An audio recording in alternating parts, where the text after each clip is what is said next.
T-minus 50 seconds.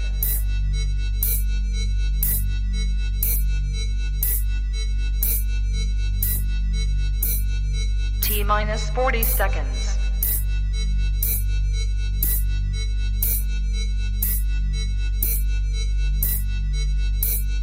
T-minus 30 seconds.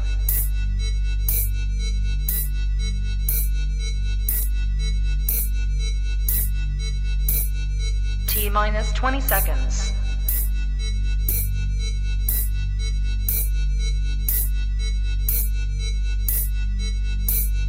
Ten, 9, 8, 7, 6, 5, 4, 3, 2, 1, 0.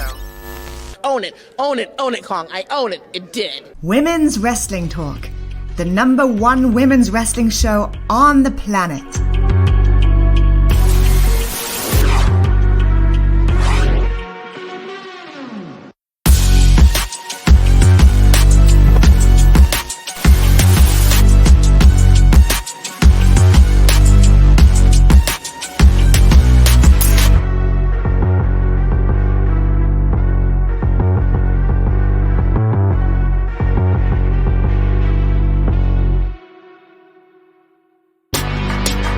Women's Wrestling Talk, the #1 women's wrestling show on the planet. Welcome to Women's Wrestling Talk, WWT Live Friday edition. It's a good Friday. We got a lot of stuff to talk about. We're in the midst of so many beautiful things in the landscape of wrestling. I'm Cedric Weldon. I'll be leading the way today, and I'm not alone. I am joined by a man of many talents, a man that is eager to talk wrestling with me, a man who is very excited about the outcome of the NBA Finals right now, Mr. Boonie Mayfield. How you doing today? I'm doing great, man. I'm excited for today's game because the comeback was real this week. So I'm hoping we stay on that for this one and then just, take it game 5 at home. So I'm looking forward to that. So tonight, I'm excited, period. SmackDown and NBA Finals, Nuggets. Yo, I'm good. I'm happy. Yeah. I mean, it's been an interesting finals run. You feel like the Heat had a puncher's chance from game 2, and then now all of a sudden, just it feels like it's going to be a gentleman's sweep. So who knows what's going to happen there? Yeah, I figured it's like when they got that game 2, it was just kind of like the way I looked at it. It's like, you're welcome. Okay, it's not going to be a sweep. It's not going to be anything like that, but I just know we can all see clearly, who's the better team. The Nuggets is just the better team, period, right now, and that's where they are, and I think it's going to continue to show that it's like no matter what, it's like they're both great, but this is just a solid full team, man. It's not just riding on one person or two people, or it like literally it's the whole team, and then there's people off the bench shining too. So it's just like, hey, group effort. Yeah. And we can talk basketball all day. I am a sports head, but we're here. The good people here in the chat, they're here to hear us talk about wrestling. So what we got in the docket today in the news cycle? Well, this one definitely tickled me when I saw it. WrestleMania tweeted that everybody talking about Roman Reigns' 1,000 day, but nothing about Braun Strowman's reign of 1867 days. Man, this came up earlier this week, and it's meant to be a joke. It's meant to be a tease, right? Because we're in an era where people are complaining about Roman Reigns holding the belt for so long. I forgot this even happened. This happened back in 2018, I believe.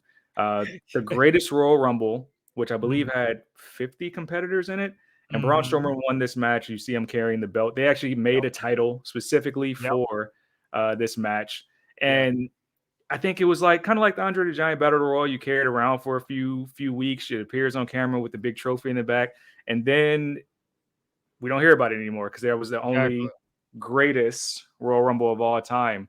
But the joke, the gag is the fact that it's never been defended, but he's also never been dethroned. So it's never been mentioned. So he's still, technically he's still holding that. Still holding it. Still holding it. So I mean, technically, Yeah, it's better than the 1,000 days that Roman got. that wasn't the same Royal Rumble where Titus O'Neil did that baseball slide under the ring, did he? Was that the same one? Titus World Slide. That That might have been the moment I in that think same it Royal Rumble. was. I think it because I keep thinking back to it. I don't think it was a regular Royal Rumble when that happened. I'm pretty sure maybe. I could be wrong, but I think that's when that happened. And that was another highlight of that just flashed in my mind. That was hilarious. Funny enough, that might be the more memorable moment from that Rumble than Braun Strowman actually winning this accolade. Like it was one of those things that you couldn't make up. Like it was just too perfect. Like just the time into the slide just went. It was just like that was great, fantastic. And shout out to Titus, he took that in stride. I think they made Yes, he T-shirts off of did. that. He made it a whole gag. It was a whole thing for a while. That's how you have to do it, man. You're like you can't take yourself seriously when you do that. That's just like what Beyonce did when she fell down them steps like a long time ago. It's just like, yo, that hurt. And she just laughed. And it's cool, So you just, take the bumps with you. JD in the chat saying Titus is still under the ring. Last time you heard of him. Yeah. Good old Titus. Good old Titus. Man, I love Titus. Titus, my dude. That he's a good dude. So, what else we got? What else we got? You know what? Something that kind of hits close to home for me that I enjoyed seeing this week is we're gonna get a Twisted Metal movie here in the near future, and our very own Ring of Honor Samoa Joe is going to be portraying Sweet Tooth. If you remember the game growing up on the original PlayStation, it's kind of you want to call it like a Mad Max type of video game where you have different vehicles that you battle against others. There's Sweet Tooth, there's Spectre, there's Mr. Grimm. There's a lot going on in that game that is fun. But I remember it being one of the pillars of the original Sony PlayStation. And with this game, you're kind of shooting and trying to win through that way. But Samoa Joe's playing Sweet Tooth. The trailer came out this week. I think this is going to be a Peacock movie. He's playing Sweet Tooth, and we got our first look at him. Did you get a chance to see the trailer at all? I did not get the chance to see the trailer. I was wanting to see it, but I'm sure it's crazy. So how was it? So JD wants to know what's going on in this image. So in that's funny. In this image, you see Anthony Mackie. I don't know what character Anthony Mackie is playing, but Samoa Joe, or Sweet Tooth, if you would, is stalking Mackie in this trailer and fighting him in this bar. They're not fighting in their vehicles in this moment. And the funny part about this trailer is you see a moment where I think Cisco's thong song is playing in the background of this scene. So Samoa Joe starts singing this song, and then Anthony Mackie starts singing along with him with the da-da, and they're going back and forth singing. And he's like, "Oh, are you a lover or a listener of the silver-haired god as well?" And they're just talking about their love for Cisco in that moment while fighting. Okay, I am like immediately when I get off this, I'm watching that. Like I have to see it because that's that sounds crazy. Nah, real talk, JD. They're fighting in this scene. Mackie's head is pressed against the glass or whatever you would, but in this exact moment, they are both quoting the thong song. And this, adding to the image of thong song. Oh man, that's funny, man. Well, were you a player of Twisted Metal back in the day? Not, I got to play it, but I didn't get a PlayStation until a little late. Like my best friend, he had his, so I was always over there playing Soul Blade, and and we'd play this one too. And yeah, this game was a trip. What is it? It seems like a lot of video games, old retro video games, are being turned because there's a Gran Turismo movie coming out soon too, and that was like the kind of the main franchise game when the PS2s came out. I remember that. Yeah. So what do you think it is that's like bringing these games back to the forefront? So so much time later. Like, I mean, a lot of these games are kind of like forgotten about. Yeah, I would say it's the nostalgia factor. Yeah. So you think about that era of time, what was it like late 90s, early 2000s? You have a Mm-hmm. lot of these people like myself, millennials who are now adults, and it's like if you bring up anything nostalgia, you're probably going to bank on it for some period of time. Yeah. So just seeing this movie is one, the games are always fun. I think the last one I saw might have been Twisted Metal Black on the PS3. They might have revived it, but anything that is from back then and you revitalize it, initially you're intrigued, you're Yeah. engaged with it. Yeah. We're going to get a lot of that because we're going to get a whole lot of that this next 10 to 20 years because millennials are coming to the age of like leadership and are in higher positions of running things within the industry, and that's why we're seeing a lot more nostalgic, things that we relate to, and not just exact nostalgic like previous projects, but new ones like that. What's that vampire movie called again? That werewolf with Nicolas Cage. What was it? Is that I, the Morbius? it's no, it was no. It's like a comedy. It's like it starts with an R or something. I can't think of it right now. It's a comedy movie, but just the style of it reminds you of something we would have saw in the early '90s, late '80s, like one of those crazy characters. This random, ridiculous movie that's Is that not serious. That's it. Rainfield. Yeah, I that.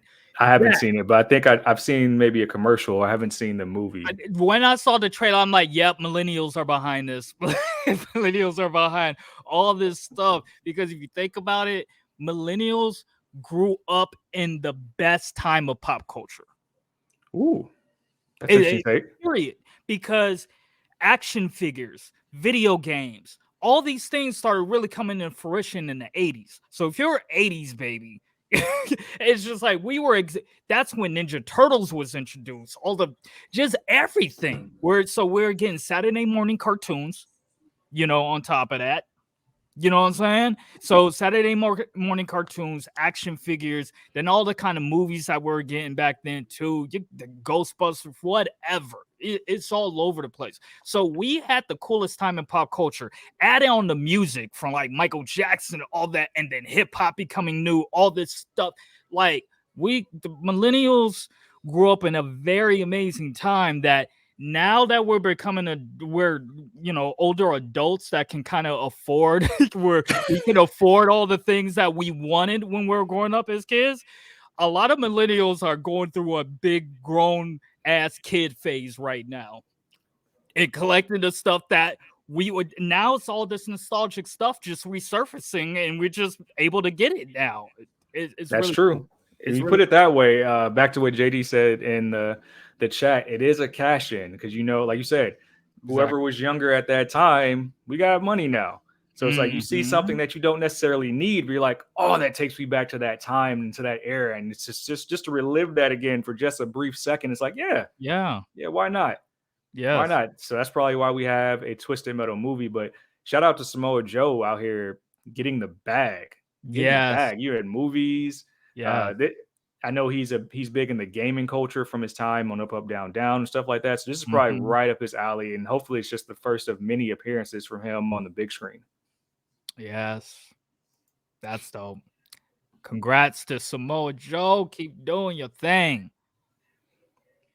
Couldn't have said What it is it? better. Hollywood is using it to motivate parents to revisit their past and bring their kids. Yeah, pretty much. I mean, it's just like you get the parents to spend their money because they're the ones that got it. Couldn't have said And it better. The good old, hey, put your kids on this too if you love it so much, and we're going to profit on it all the way to the bank. it's like we just got too many cool things that was coming up when we were growing up. And that was all real fresh and everything. And so now they're all being brought up. It's just like that's why Michael Keaton's Batman was brought back, in a movie. Beetlejuice 2 is in the works. Like so many things. It's it's because we grew up on it, we loved it. And so yeah, but Let's see what else we got going on here. I definitely wanted to discuss this because saying NXT could someday be more to WWE than just a developmental system. So Nick Khan was basically just saying we think NXT has the viability to be on its own standalone brand. What are your thoughts? I feel like it's been that for some time, and Yeah. as an NXT faithful, as an NXT fan, um, I feel like they've tried to veer away from that more so than lean into it, because there are people who are WWE loyalists who only watch NXT or actually NXT. tune into NXT for its wrestling, its action. They have the NXT brand has the deepest women's division in the entire company, Yes. possibly in pro wrestling. Yes. Now, I think this is Nick Khan probably hinting to us that they're going to lean on the booking of NXT and how it's presented. They're doing arenas again. They're back on the road, as you've seen with NXT Battleground recently.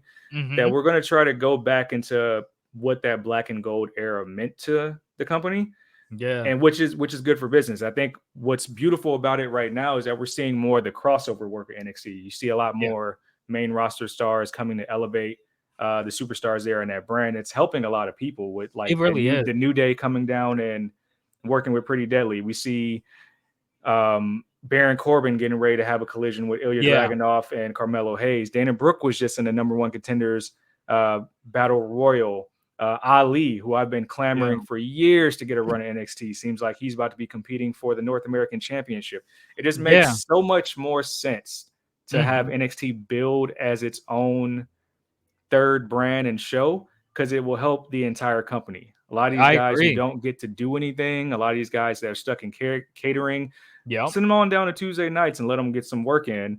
And then what I love personally, if we throw it back a few years to the invasion angle when NXT took over, that really helped out when people were stuck in Saudi Arabia from the travel issues and couldn't make it to that show. The black and yellow brand was right there and helped SmackDown stay afloat. Hold it down. Yeah. Yeah. Shout out to Joseph. Yeah, I remember Shout out to Boza in the chat. Let's see this of ratings that's for NXT is high. How much faith does that show in the current wrestler win? So about that, I don't think it has anything to do with a lack of faith in their current talent pool down there, more so in making them appear credible. Because some of the main roster stars who are, let's just call it free agent status, Corbin, Ali, if these stars can get a credible win over those guys, then they're already going to elevate them to that next level. Now, and it's happening on live television. It also happens on main event. A lot of these guys, before they get called up to the main roster, whether it be Raw or SmackDown, they've been working on main event against main roster talent. It's just you have to view that on Peacock. So I think it's been happening for some time. I think the crossovers are great because I like how, you know, the new legends are going back and helping, you know, in ways that they can with their, like you mentioned with New Day and Pretty Deadly. I think that's really dope because I know New Day is well aware that it was legends, a rivalry with legends for them that boosted them, you know. Dudley Boys. Yeah, completely. That whole Dudley Boys rivalry, like, it cannot be overlooked just how important that rivalry was because it got them and their tables, get the tables, what started the save the tables, blah blah blah, and then picket signs, and that's when the Big E started bringing the booty picket signs and all this stuff, and the trombone and all of it started during that rivalry, you know, and just going against them. So it's good that these legends can come back, and then you just never know. You know, you try and see how the storyline and the chemistry goes, and maybe it could become something bigger than it was intending. And that's what happened with Dudley Boys and New Day. I just didn't think, I was like, okay, whatever. You know, this is a rivalry, but it just kept getting more just entertaining, funny, just different. And I was just like, yo, New Day is on to something. And they hit the ground running from there. So I think it's cool that you know, the crossovers is, you know, can help. I mean, speaking of Corbin, I mean, I just think Isn't this really good for Corbin? I mean, he's a free agent. Corbin yes, is one of it's the good. I better think it's workers. good. When we're talking about I work rate, I he's did one of the yeah. better workers throughout This the entire this is company. and that's what I'm trying to say. I was about to say I think Baron Corbin is one of the most underrated, underappreciated of of the roster. Like I've seen how he's held down the mid card has always been great, and he should get a lot of credit for how many times he's reinvented himself and came with a new shtick. It started off with that lone wolf thing, and I just thought that was it. But then when that Constable Corbin came, that was like a whole thing. Like, what is this? And then you got your King Corbin thing, and then you had the Happy Corbin with the bum ass Corbin. All these things, like. I look at Baron Corbin. I appreciate just his career all the way to this point. So seeing him going over to NXT and helping, I think it's a good look because that's where he came from. That's where he was starting and made his move. Like they drafted him into the main roster pretty quick, if I remember, from NXT. And Yeah, so I'm of the mindset. I think it helps the entire company when you have some of these main roster stars go back and balance everything out. And I'm interested to know what everybody in the chat thinks about what's going to happen moving forward. I know Boza said that if more people are viewing NXT and watching it and the ratings are going up, then it will look good for a new TV deal for the entire company. I don't disagree with that because there's some things that'll come down the pipeline here that might be telltale signs of them trying to pop better ratings for NXT. And I want to know everybody's thoughts because we saw Braun Breaker at the end of NXT this past Tuesday call out our current new world heavyweight champion, Seth Rollins. And it wasn't one of those things where Braun said he's going over to Raw. He wants Seth to come down to NXT and challenge him on television. So if we get a match out of that, obviously it's going to bring more eyes to the brand. And I think the last time we saw Seth in NXT was when he called out Triple H during that rivalry some years ago. yeah, that's dope. Yeah. So what do you think about that? As far as what if Seth actually did come down to defend the world title on Tuesday night? I think it'd be dope. It's just I think it's just gonna build the brand more. I think at this point it just need within those brands. It's just all about being collaborative and what's best for the brand, what's best for the superstars. And some of the best rivalries could be pulled through those rather than we're just limiting it to who's on the main roster of Raw or just fact that it's just I think hey man crossing over there's no telling. I mean I feel like the lines have been blurred for so long anyway, so it doesn't it's I think it could be of great help, especially bringing Seth over there. Yeah, I mean, I think for one, it's going to bring more eyes to the new title because that's the main thing they're trying to do right now is legitimize the new World Heavyweight Championship. It's going to be the workhorse title. They obviously view Braun as a major part of NXT, which is why he hasn't been called up yet. Yeah. So I think we're going to start seeing more of the inklings of that black and gold era starting to come back with pillars of NXT like Braun, Carmelo, Wes Lee, Tiffany Stratton. These are going to be people that might be in NXT for a lot longer than what people think as they do try to kind of make you feel like it is a third brand again. Yeah, I think they should. There's plenty of stars I see like, man, I don't think they should go to the other brand. Like, just pay them more for on NXT or something because sometimes like it just that whatever the character the style whatever just works better for NXT than it does over on the main roster. And so I really think that NXT should be its own equal entity rather than looked at as this lower development. I don't know. I think like he's going back to what we were saying. I think it's been that way before, So as far as the workhorse thing, I know Boza mentioned that the world title is trying to be seen as the workhorse title as a difference to Roman Reigns, but you guys don't feel like that kind of dilutes it as well if it is defended so much? I kind of do. I think this is the equivalent of just people. I think people just kind of want, going back to nostalgia. People want the nostalgia of just how, like, let's say the Attitude Era. I just remember how that belt would be defended all kinds of weeks. You know what I mean? Not just the pay-per-views. So I think just people are just wanting that feeling back, you know, even though you really look at it, it's just like,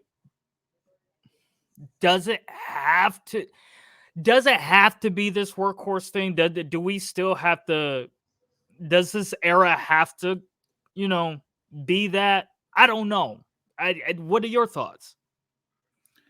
As far as needing to have workhorse champions, I feel like the workhorse champion is in the mid card. So we have that's what I think. Gunther doing that. We have Austin Theory doing that. I don't think the world champion has to defend every week. Every PLE, sure, but not weekly. And that's just, maybe I'm different. Maybe that's an outdated thought. But I feel like the mid card titles are the ones that should be presented in that capacity on a week-to-week basis. I honestly don't think that's an outdated thought. I honestly think it's an outdated thought to make the belt this workhorse belt, you know, just to please people. But I don't know. He said, I think they are running out of ideas of what to do with Braun. That's an interesting take right there, because I know we talked about NXT becoming a third brand, and also maybe the overusage of bringing main roster talent down and kind of diluting your talent pool down there. Maybe they don't feel like they're ready in certain cases. There were a lot of names called up in the draft, so you kind of have to sink or swim now on Tuesday night. So them losing Braun would have been a very big deal, but I do think the character shift for Braun Breaker has also helped out a lot and made more sense for him. Yep. As far as holding this roster accountable, as far as making sure everybody in NXT is tough in his version of NXT. I think that's a good thing. And I think it'll help elevate everybody else, just keeping him there. And I think that's why we're going into that next generation of NXT, where, of course, we're going to see some new superstars, see some new talent that are coming out of the Performance Center, but you still have those people that you're familiar with from the first wave of 2.0, who are kind of like your mainstays and your pillars. Yeah. Okay, quick question. How often would you say the NXT Heavyweight Championship is defended? But, you know, on the regular programming. I wouldn't say it's very often. I would say PLEs. That's what I've Melo noticed. just won the title at Stand and Deliver, and he's only defended it, I believe, once at Battleground. There might have been another small defense in there on a regular show, but it hasn't been. I wouldn't call it a workhorse title. It's like you said, it's one of those titles that is defended once a month. There's a build there. There's something tangible to go towards.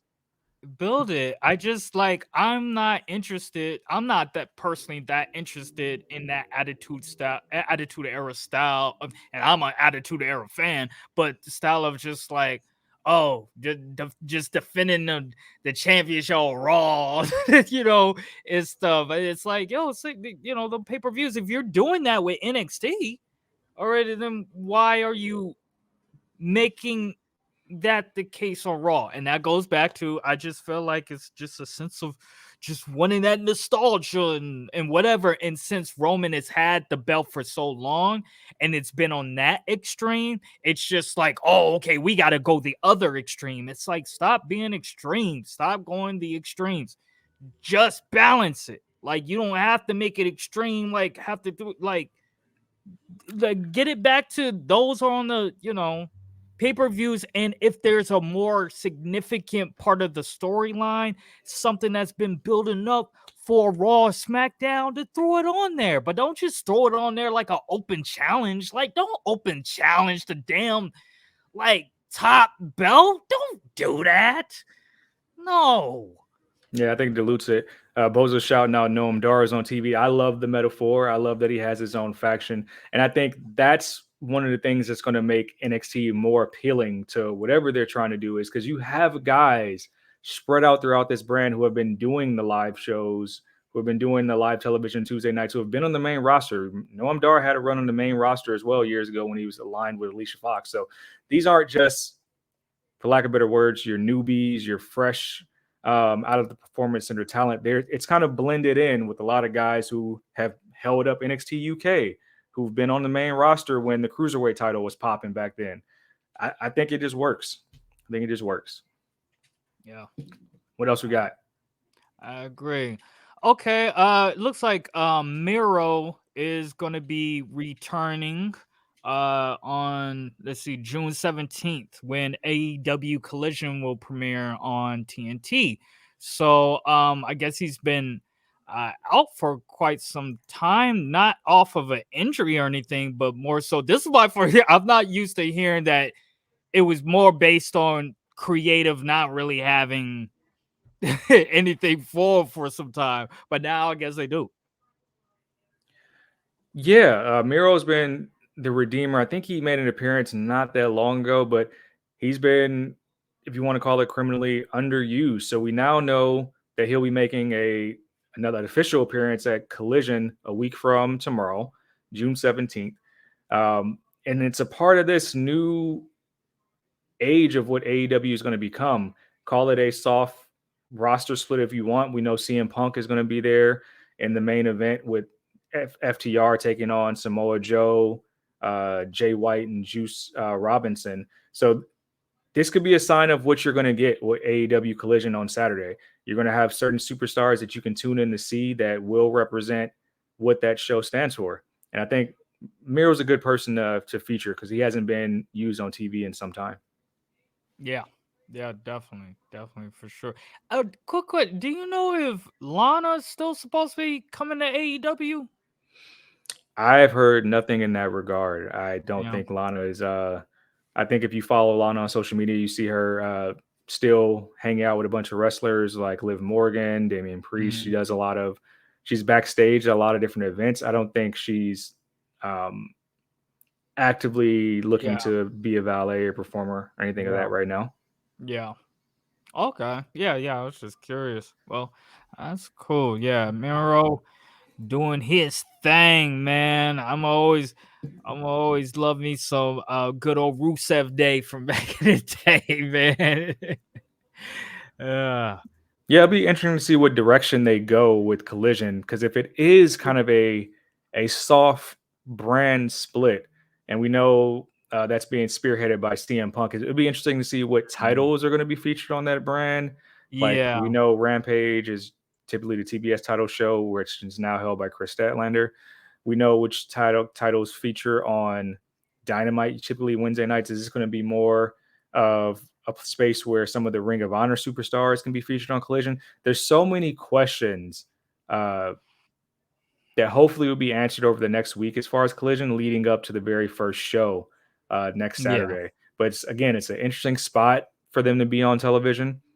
Being it Saturday, we're in the middle of the NBA Finals and other things, but them pretty much trying something new with Saturday wrestling coming back to the fold. Yeah, and Tony Khan made the announcement of the first main event match on basically this week at my hometown, Colorado Springs, Colorado.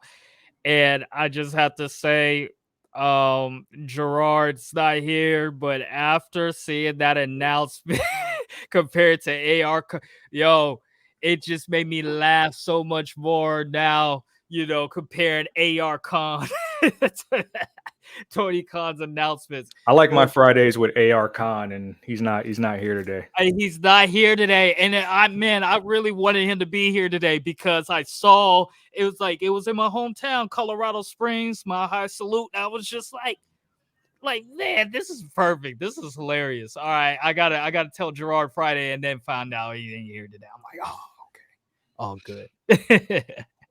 Yeah, so we got an announcement that was the first main event match, which probably, again, worst kept secret around. We know it's going to be Punk and FTR.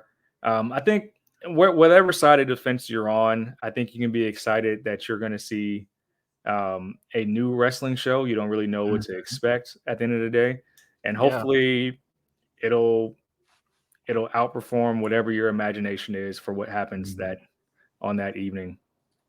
Yes. It's gonna be yeah, Boza, I'm nervous as well. Maybe it was thrown together to make CM Punk happy.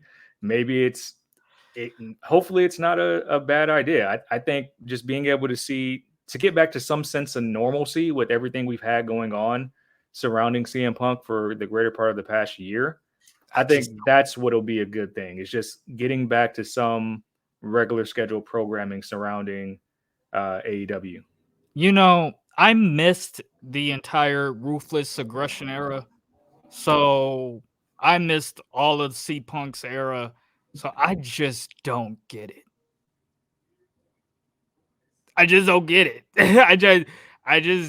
I missed all of his matches, everything. So I'm just like, okay, so the hype when the return happened, I'm like, all right, cool.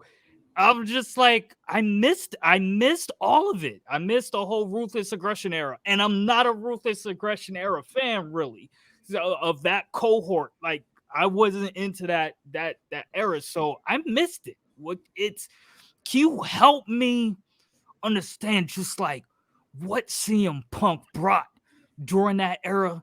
Because I don't understand. So it depends on what you like. Some people like to see different types of spots in wrestling. Some people like promo heavy wrestlers. Right. I think CM Punk's era was the blend of realism with what we know is scripted. So kind of breaking that fourth wall. Yeah, he started breaking fan, you not really knowing what's going on and how much of this was written backstage, how much of this is him just going against the grain. And I think that's why he has such a strong following of fans, because he kind of stood up to the big corporation, if you would, and called his own shot, and still was able to kind of force his way into being a main event player, if that makes sense. That's why he has such a strong fan base. And of course, if you've seen any type of footage or I've seen the pipe bomb, of course. CM Punk in Chicago is such a indescribable thing, the type of energy he has in his hometown. Seeing that type of stuff live. I mean, the man, which was this? This was, funny thing, this is the day I tore my ACL. August 20th, 2021 was the day CM Punk debuted. I believe it was on Rampage. It was a Friday. That was a rumor. Nobody knew that he was actually going to appear that day. So he sold out that venue. Granted, it was in Chicago, but it was all based on a rumor.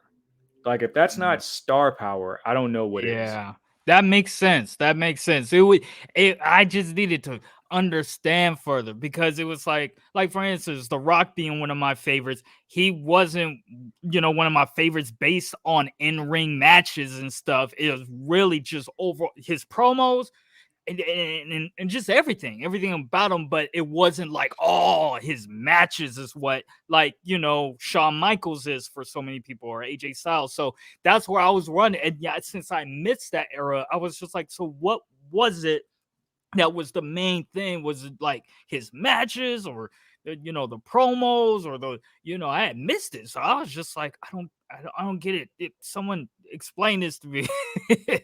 It's a modern day Steve Austin, especially in Chicago. That wasn't CM Punk. That was Phil Brooks. So Do people compare CM Punk to a modern day Stone Cold sometimes or something? Um, you know what? I don't. I never heard the comparison. I never heard that comparison. You say, "Yep," because SummerSlam was that next day. We all remember that. What? If you can go back and look at the video on YouTube, there you won't hear many as loud or louder pops than August 20th, 2021, CM Punk debuting for AEW. I gotta go and see that because I'm sure it was crazy. I mean, I know it was so crazy because I was so busy watching. What that was that was the same time SummerSlam, right? And Vince really got desperate. He was like, "Let's throw out everyone right now." at that Exactly. time, yeah, it was like, let's bring Brock Lesnar back. Becky ain't fully ready yet, but bring her to. It was just like, what is happening right now? All because CM Punk is coming back. So clearly, yeah, I know the impact was there. I just didn't get it. You know what I'm saying? So it was just like no disrespect at all. It was just like I don't get it. You know? So and that's just how it is when you miss the boat and then you find out a little later, like, okay, all right, I get it. It didn't Yeah. happen. But his return has to be good for like all parties involved. Just because at the end of the day, you're trying to make money. This is still a fair. I think this company is just barely about to be, or not even 5 years into existence. So whatever can help build some positive press or build some type of notoriety for everybody else surrounding that locker room, just work it out. Just Yeah. work it out. Yes. All right. What else we got? Oh yeah, right here. Jessica McKay, formerly Billie Kay, announced her pregnancy. And has a baby due this December. Congratulations. Something's in the air. We got baby announcements for the past 2 weeks. Marriage announcements. We had Riddick Moss and Emma announce their engagement. I believe this is probably the third, maybe fourth baby announcement. Of course, Tay Conti, Sammy Guevara. There was Alexa Bliss, Carmella. Yeah. So something's in the air. Something is there. Yeah. Obviously, love's in the air, but something's in the air. We have so many beautiful announcements for babies on the way. Much congratulations to Billie Kay, Jess McKay, on her new bundle of joy on the way. Yes, indeed. Congratulations. And let's say, One of my favorite characters. So on June 5th, it had been 1 year since the Judgment Day kicked out Edge, the founding member, like so quick. So that was a year anniversary of that. I remember being so utterly confused. But in hindsight, it was necessary. In hindsight, yeah, I remember the confusion being about kind of what's going on, why would they do that? And then it wasn't even one of those things where the kick out of the group, because they were trying to get, I don't want to say they were trying to get Finn over, but you would think that Finn would be the leader. But the beautiful thing about the Judgment Day is that everybody's kind of an equal, or if anything, Rhea's kind of emerged as the unquestioned leader of the group. Yes. But they, as a faction, they might be, I don't want to say they're as big as the Bloodline, but they have been very relevant over the past years in different ports. You can say that the heat with Dom is very real. There's no argument that Rhea is possibly the biggest star in the company right now. Yeah, it's a great thing when you see people actually hitting on all cylinders. And I think the Judgment Day has been a big part of what they're doing on Monday Night Raw, and then throughout the entire company, pay-per-view to pay-per-view. It's great. I'm proud of them. I'm proud of just how they've taken what they had to work with and just kept pushing. They pushed. They kept just pushing through the awkward phase, the awkward stages, and it was at an awkward stage, especially once they kicked Edge out, and we're just like, okay, where is this going? And they pushed, and it just kept building, and it really they found their confidence, and and chemistry with each other, and I think it's I think Judgment Day. What I like about Judgment Day is I don't think they've even hit their peak yet. I think there's more still that's gonna grow from this. I think they're still in the beginning stages of just like kind of like how we saw DX in its early stages. Like knew something special was growing and something was really cool, but it didn't even hit the apex yet. And when it did by like 97, it was just insane. Yeah, Bose is right. Just because they were looking for different areas to kind of boost Monday Night Raw, and then Judgment Day was right there. Definitely answered the call. The rivalry with Dom and Rey Mysterio very much documented, and Dominic probably is the most hated person in the company Yes. right now. That heel heat is real. Rhea is a star. Mhm. Her match against Charlotte at WrestleMania was an amazing match. Same with Finn. And Damian Priest quietly has been one of the more protected superstars on the brand for He's been some holding time. it down, I man. think I can count on one hand how many times he's lost a match clean I since look being at called up. I So I look think at there's big Damien as the plans heart for of him. it. Damien. I think Damien is the heart of Judgment Day. Like he's, while it's like Rhea clearly is like the lead and the star. I look at Damien as the heart. Yeah, I agree with that. I wonder, what's interesting is I know there was the story that came out maybe a little over a week ago that they were looking to possibly add a member to Judgment Day, and I scanned the roster and I can't think of any. I posed this question to the chats as well. Who would be a good addition to Judgment Day that would kind of? I'm not looking for somebody to elevate the group or kind of put a cloud over a group, but somebody that would just blend in perfectly. Do you have any ideas? No, I'm asking you guys. I'm curious. Yeah. No, I was I'm thinking. I'm trying to like think too. There's no jumping. Because you don't really need an enforcer. Nope. Because that's kind of where Damian Priest and Rhea does. Mm-hmm. Finn is kind of the guy who you can have a great match with, possibly put in the main event picture. It's like I could see someone in there being, kind of having a little comic relief factor to a degree, maybe. In the way that Sami Zayn became with Bloodline, but you start to teeter the line of becoming babyface when it happens, because Bloodline was being loved so much from Sami's antics that it was like it was becoming babyface like territory. So I think the other thing with Judgment Day is having the right person in there that isn't gonna all of a sudden it morph into like babyface material, territory.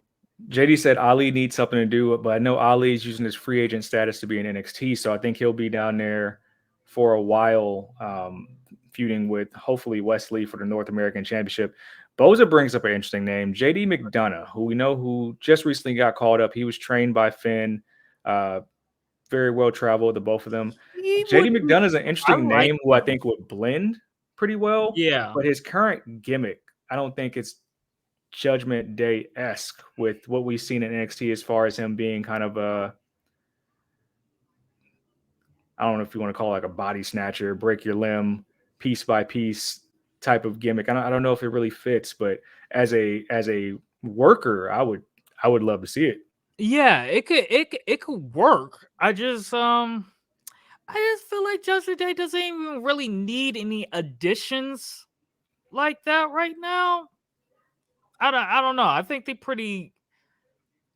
they seem pretty solid and balanced and all kinds of areas covered. Because even when I brought up the comic relief aspect, there's comic relief in just how much Dominic is hated and the prison stuff and everything. There's the comic relief within that. I was loving it. So I don't really think they need.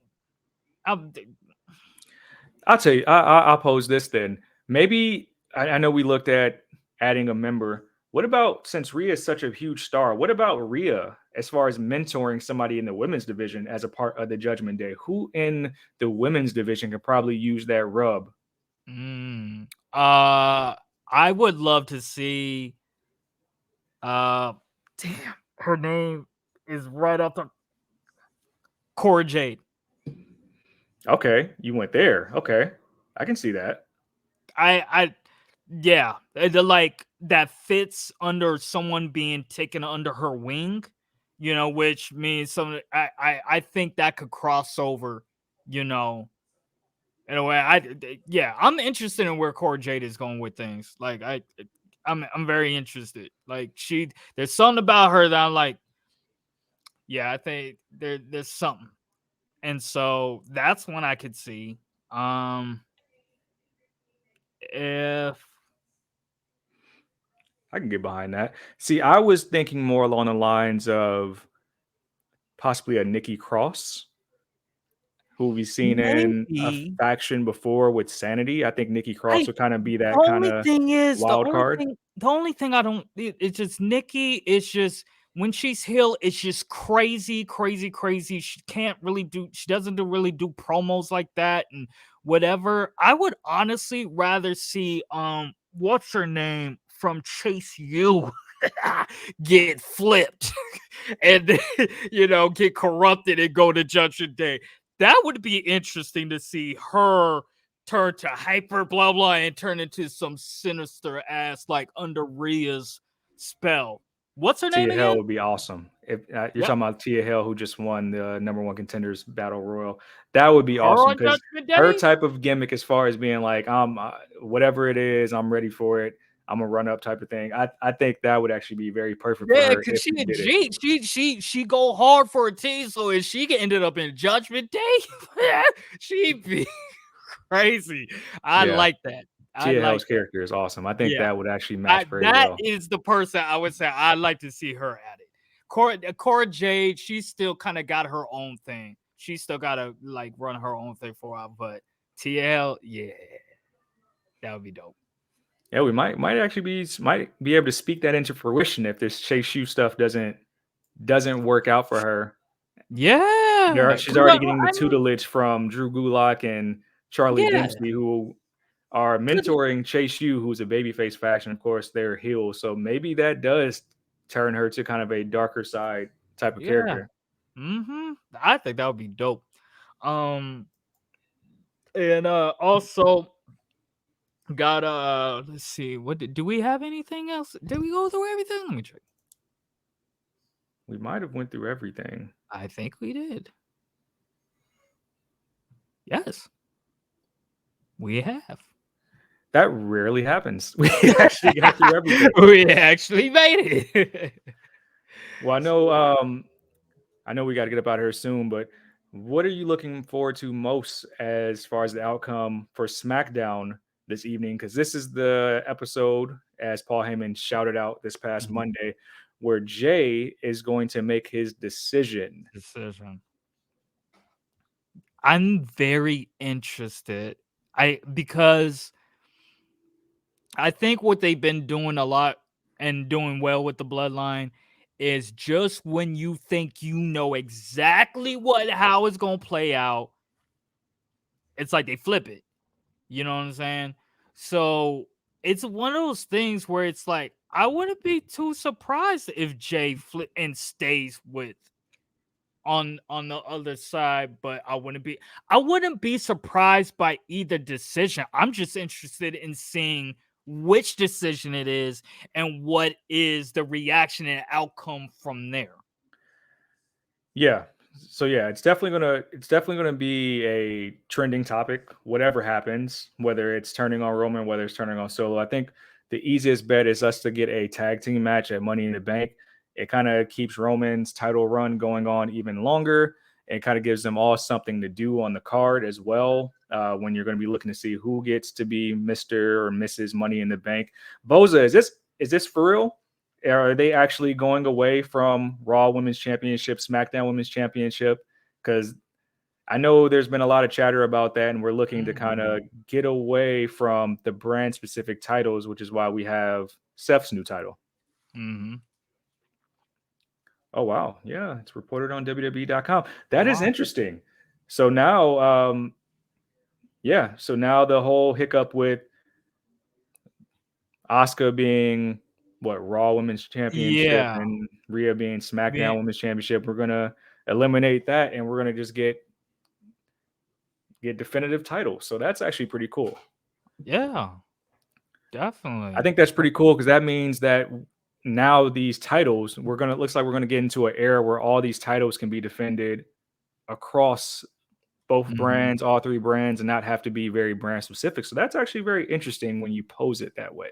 Yeah, definitely. Do you there was something I was gonna ask if there was do you think and I mean this is far stretch, but do you think there's a possibility that the Bloodline storyline could where it could turn into like a wolf pack version of the Bloodline split, like how they did with NWO wolf pack and white, the red and black and the white, where Jay some things don't need to be called back. I know some callbacks don't need to happen. We don't need to have like Bloodline blue and white versus Bloodline red and white or something like that, and then you get like Sammy and KO. I don't want to see that. I always kept thinking that Nia Jax would come back. And when she came back for that Royal Rumble with the red and the I thought she was coming and was about to become Bloodline. And it's just like, damn. Still could happen. We know Nia's been in the gym. I know she's been getting trained by Charlotte Flair. Still could happen. Yes. Well, we're cutting up on our time. Thank you guys in the chat for joining us. Boonie, let us know where everybody can find you. Yes, you can find me on Instagram at Boonie Mayfield. You can also find me on YouTube at Boonie Mayfield. Just go to youtube.com/BOONIEMAYFIELD, and you'll find all my recent content with shows and all kinds of stuff. I'm posting new music, all that stuff. So, you can find me on every streaming platform as well. Spotify, Apple Music, Boonie Mayfield. I'm on there. I got a lot of music out, so check me out. And of course, you can find me on Twitter at CedSays, CEDD_SAYS, and on the gram at Said is the Answer. I also write for DailyDDT.com. Check out some of my articles. Again, thank you guys for joining us on this Good Friday, for following along with us in the chat. Thank you for watching Women's Wrestling Talk, the #1 women's wrestling show on the planet. Have a great Friday. Have a good weekend. Tell somebody you love them. Give somebody a hug today. Ciao. Yes, indeed. Women's Wrestling Talk, the #1 women's wrestling show on the planet.